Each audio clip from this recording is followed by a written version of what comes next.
على مدار حياته قدر موتسارت يوازن ما بين غزارة إنتاجه الموسيقي وما بين العبقرية في طبيعة الإنتاج ده. فلو بصينا على الأرقام هنلاقي إنه ألف 41 سيمفونية و22 أوبرا و27 كونشيرتو للبيانو، ده غير المقطوعات والأغاني والسوناتات. أما العبقرية بقى فكانت واضحة جدا في قدرته على المزج ما بين العاطفة والتقنية. موسيقى موتسارت كان فيها رشاقة وفي نفس الوقت عمق لدرجة بتخليك مستحيل تنسى اللحن حتى لو سمعته مرة واحدة في حياتك.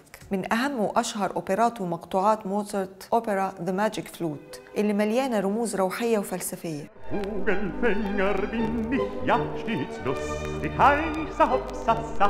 Ich Vogelfänger bin bekannt, bei alt und jung im ganzen Land.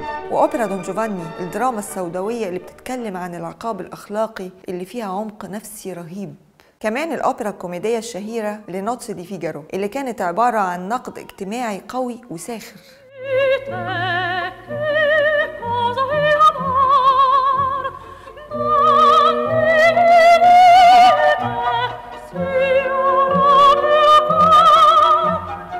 ومن أعماله المميزة كمان السيمفونية الخامسة والأربعين والواحد-41. أما أشهر مقطوعاته الموسيقية فهي Eine kleine Nachtmusik، ودي انتشرت بعد ما مات بحوالي 35 سنة. والغريب إن موتسارت ما جابش سيرة المقطوعة دي في أي مناسبة خلال حياته، ومش معروف هو ليه كتبها.